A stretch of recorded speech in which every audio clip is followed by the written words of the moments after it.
سيدنا محمد صلى الله عليه وسلم إلهي ما هذا سبحانه وتعالى إلهي بكلي ما هذا سبحانه وتعالى وحن ما أنت إذا كل يري لبقى ضبان جو ما أنت كهذا مدوحوي وسفر كمدحوينها يف أشياء كأنها مجانا صاي عيال كن مدحتوي له فريستي حمر مدوحوي شعب كريس سوماليلاند oo iyagana aan fariin u diriyo marka hore waxaan aad iyo aad u hambalyeeyay horta wadanka Guinea iyo madaxdooda sida cisiga leh ee sharafta leh ee wafdigeeni madaxweynuhu hogaamiyay soo dhaweeyeen waxaan u aragnaa talaabada maanta aynu qaadnay tan iyo tii ka horeysay aan ku tagnay Kenya ya qaar badan soo socda insha Allah taala ay noqon doonto qaar horseeda si u helihin حقوقديني مهله waxaan sheegnaa dadka reer Soomaaliland horta markii ugu horeysa Soomaaliya dawlad kama jirto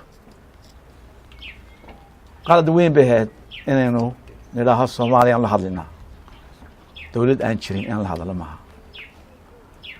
laga bilaabo waxaan jecelahay madaxweynuhu ku soo noqdo in qaraar la soo saaraa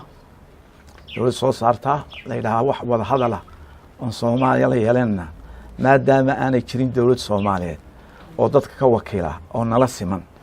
oo dadku soo doorteen oo cashuur qaadata oo xuduudeeda ilaalisa oo badeeda ilaalisa aanay jirin la fariisanayno Soomaaliland iyo Soomaaliya laba dalbe ahaayeen mid waa jira kii kale ma jiro ka kale markuu Ilaahay subxaanahu wa ta'aala u yimaado oo waliba gacan ka geysanayno ayaan wada hadli doonaa wada hadalka Soomaaliland ay la leedahay kolba kooxda timaada xamar waxay nagu qootay dhibaato marka wadamada u tagno aan ilaahay waxaan jecelahay inaanu dal jiri jiraan nahay 60kii iyuu ka baxay in i'tiraafdan baan rabnaa waxay ilaahan dawladda idin wada socon Soomaaliya de ka hor dhicmayno bilow heshiisaane marka dhibaato bay noo keentay waxa adduunka dawladaha i'tiraafa dawlad i'tiraaftay member states ay i'tiraafa failed state dawlad aan jirin oo aynu dawladii aynu isleeyahay ka adkaanay ka bacay dawladii ma jirin marka waxaan leenahay wada hadalada hala joojiyo xiriirka hala joojiyo biidihiina aleedin dawladda Soomaaliya ma jirto maanta ciyaalkan Koreeda ah dadkii dalka u badnaa dawladii afweyne ee nacabka ahaa riday ficil tamiyaan ayuu ka soo dhaxbaxay inankan yar la yiraahdo farmaajo fiila Soomaaliya waxa fadhiya wax weeye farmaajo awad jamaalka dhahareed iyo Cabdi Saciidna kala yiraahdo afartaayna ma fadhiya waxay ku tashadeen inay Soomaaliya ay dib ugu celiyaan kacaankii waa caruurtii kacaanka ee Dadaab iyo laga qaaday xiriyaha qaxoontiga ee Kenya oo wax ku soo bartay halka oo ciil qaba waxay isticmaalayaan laba arrimood mid waa mid lacag ba isticmaalayaan wadamo shisheeye ka heliyaan mid waxay isticmaalayaan nabad sugidii wadamada dictatorska iyo ciidamo shisheeye waa taasi keentay in baydhaba 15 qof ay ku dilaan qofkii doonaya ay saaraan ninkii dadku doonaya xilaan wata keentay in maalin kasta xamar ay dadka ku laayaan dadka bajaajka wada ku laayaan wata keentay inay guriga ugu dhacaan dadkii xoreeyay Soomaaliya ka xoreysiyad bare wata keentay inay meedkooda xitaa cidla ku aasaan waxay markaas ku hamiyaan waxay yiraahdaan markaan ka soo adkaana dawlad goboleedada Soomaaliland gelin ugu qaadanayso ku sheekaya waa afartayna yar iyo inta caga ku qaataan hadaba waxa siiyay dhiiridnimada waxa siiyay waxa weeye maamul xumaanteena kala qaybsanaanteena uqaasheena salaadiinteena qabyaalad ma wax kala hadlayna waxa leenahay madaxweynaha waxaan dadka hamide madaxweynaha dadka mideeya daldalaacii ka soo qabtay ku dhacay doorashadii ka kaba waxaan leenahay وين دور شو قبطة doorasho waa inuu qabtaa dowladaha hoose iyo wakiilada qabta dalkan waxa weeye waxaad moodaa imanka inuu istaagay aanu shaqaynayn taas waxay keentay frustration dhalinyarteeni calankii faqashta ay hawadaan qaarkood ay xamar tagaan qaarkood u heesaan niyad jab baa ku dhacay dadka waa in dadka niyadooda la soo hagaajiya waddan laguma wadi karo micro management ninka waa single minded masax keliya iyo qofkuna ma wadi karo waxaa intaa ka daran reer yaro halkan degan oo maxamuud saleebaana ayaa isna inoo hanjabiyey halkan idagana ku sheegay maxamuud saleebaan waa cabdi ciisaha ka badan cabdi ciisa maamul bay samaysteen ya dowlad bay iska dhigeen ya puntland bay la baxeen innaga abada sooliya sanaag baan xoreynayna sooliya sanaag horta ma yaqaanaan sudaanka ay warsigeen waxaan leeyahay war walaa maxamuud saleebaan aan wax ka aqdhicinaynin dhulkaaga dagaal ha ka gelin yaanu noqon sanaagta bari dhul lagu reegdimo yaanu noqon waa xaaraan bay ka tahay in xadka soomaaliya la bedelaan oo maxamuud saleebaan ay bedelaan super power iska sheegaan haddaa durbaanka qabiilka la joojin waayo waxaan sheegay maxamuud saleebaanka dagaalka ay koonfurteeda ciid degan wad garanayso waa niman irira haddaan walahi siidhiga ugu dhufto maanta siidhiga haddaan ugu dhufto in sandwich kaa dhigi doono xamarku way joogo saasaan u sheegaya xamar waa magaaladeydii haddaan maanta tago walaala joogin marka adaa naga xamar magaaladeeda nagama dumin karo maxamed siyaas ibraahim naga dumin kari waaye ya afartiyada ciyaalkii kuradii soomaaliya wax ma yeeli karaan waxaan leenahay soomaaliya ha toosto madaxweynaha waanu soo dhaweynaynaa waxaan leenahay annaga iyo waddani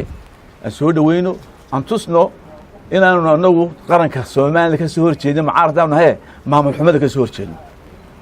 nidaam darada ka soo horjeedno sharci darada ka soo jeedno saami qaybs la-aanta aan dadka u sineen magaranaysaa awoodda dalka aanu ka soo horjeedno oo leenahay cadaalad reform buu dalkan u baahan yahay marka waxaan ugu baaqayaa xusa kale macaaridka ee waddani inaynu berita soo dhaweyna madaxweynaheena tusno cadowga kaftankeena iyo loolankeenu ay moodeen inaynu isku soo gurmanayn intaanu isku soo gurmano ayaa uu leeyahay bila anagu dhabar la cunaa lena shaf la cuno ma leh weligayal nagama adkaan never in history aan weligayalna jebin laanna weligay dulma sameyno oon isdaafacnaa xaqaan ku dagaalana marka ciyaalka aan taariikhdaba garanayn alloore waxaan ku leeyahay waxaad ku jirtaa ood u magan tahay walaalo yar u tagtay dalka aan maxamed siyaad bare wada ridnay USC ayaad u magan tahay waa kuwa aad kaga jirto taangiga ka raacday markaad baxaysa ee suuqa ka tegi karin biriq cawad yaani kullu goynay iyo jamaaliyare waxaan ku leenahay waa soo jeednaa waa wake up call shayto waxay ku dhaceen waa wake up call waxaan tusiyaa halkii maanta la inoo dalacsaday gelin ugu qaadan maysa ilaa Soomaaliland kano baqbaqteen awdal baan la hadli doonaa laascaanood baan la hadli doonaa baran baan la maxay anaga doonayna qaqaymay inoo tayar haddaba iyaga ku jira oo magan u ah 22,000 oo ciidamo shisheey ah ay magan u yihiin anagu magan u manhay anaga dalkay joogna marka walaal waxaan leeyahay dadka saxaafadda waqtigan oo kale waa iska taagaa dawladda we have to rally behind the president and the government waan daba galnaa maanta waxay la taytan maanta oo kale 9/11 ka ma tahay 9/11 ku dhacay magaalada Mareykan ay maanta ciyaalkan meesha fadhiistay waxay sameeyeen ay la mid tahay waanu taadeenna ragga magaalada reer USC reer Banaadir iyagu iska fogeeyay ciyaalkan waxay ku hadleen xasad ku xideen waan ku soo dhaweynaynaa kuwa kan waxaan ku dayda oo muujiya inaynu ehelnahay oo muuqashada naga burburi karin tusa يعني الله والسلام عليكم ورحمة الله وبركاته. حسبي معارف وداني بس من ياسين بارك الله.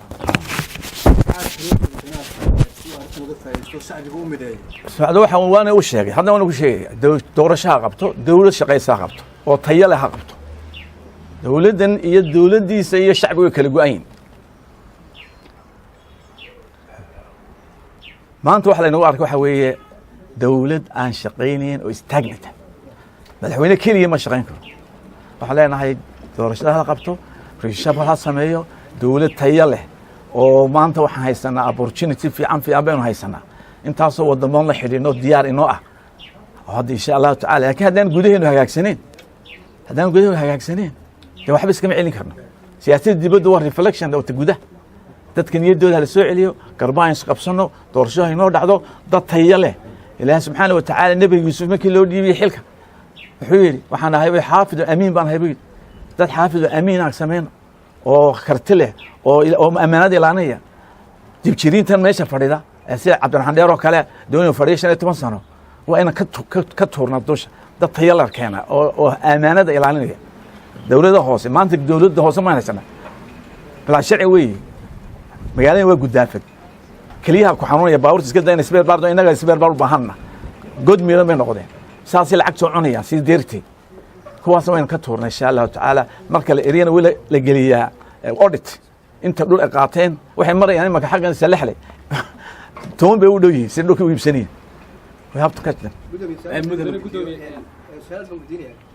Soomaaliya Kenya tarsan waar waxaa lama hadlo waar ma tarsan ma haysa waxaan la haysto la haysto hada qiimeynaya markaad safarkaaga ka soo noqotay waxaad sheegtay in madaxweyne farmaajo uu diyaar u yahay wada hadal maxaad maanta ku keentay Soomaaliya maxaa ka dambeeyay behaviorkooda ka dambeeyay behaviorkiisa inay yaro qabiili u noqday atiisi qabo maskax waxa ka qabo noqday ma xukumi karaan waa haraagi maxamed siyaad barawey never again mudane gudoomiye magacaygu Cabdiraxiin Axmed Maadi telefishin bulshada ka socda dhawaan magaalada Hargeysa waxa ka qabsoomay shir ay yeesheen salaadiinta deega bariga Sanaag iyo Soob oo cali khalif qayb ka yahay siyaasiyiinta arrintaas shirkaas sidee warkiisa صوت همين ما أنت كده مثال قضية وسمية تمام عرق سومالي لا ضل مدينية تبشروا ولا دقي سنة وحبر قلبي يقال قلبي سومالي ومد وفاملي ويشقيين وتمانده ولا قلينا سي عظم يجد ولا قليني يا محمد تاجرين صدت كيني ما هي هذا شيء وشيرين نروح نقول هبر البهانتي وإحنا نقول والسجيلي هذا هون أيتم مسكت جان هو في عنتي لكن هو ضد كيني اللي بن عبد الرحمن دير ويقول Soomaaliya horumarkeeda doonayo dhinaca kalena uu ka hor istaagi doono community international war ma xasan wasiir war in war heed naga tag idiga waxa ka dhigay macawad ba wasiir khaarijiya xagu xukuma war qorshe ma wada hadal damo jira ma jiro wada hadal damo jiro waxaan wiiga kale ay sameynaysaa boqodada kale maanta u banaan ay mari doontaa maxay waxaan ku ilmo kale weyn qaldanay oo waxa inagu qasbay mara ingiriiska oo nimankii waxa jiray US marka dalka haystay laakiin markii hore waxay hadeen dawladda laba jeer ba waynu ka adkaanay dawladda aan hadalna ma jirto in adduunka la xidhiidhnaa oo aynu adduunka wadan oo in macdanteena istiraatiijiyadeena aynu iibinahay dumaraadiyadeena inaga isku meeraysanay oo iibin kari weeyeen oo isku sinay inuu cawad iyo waxaan qeyr keenayn jamaal inala soo hadalaa marka waxa weeye kaasi wasiir maaha waa inay yaro been ku nool waa inay yaro reer garoowa waxa weeye yaro garoowa xagu meel qormo xukume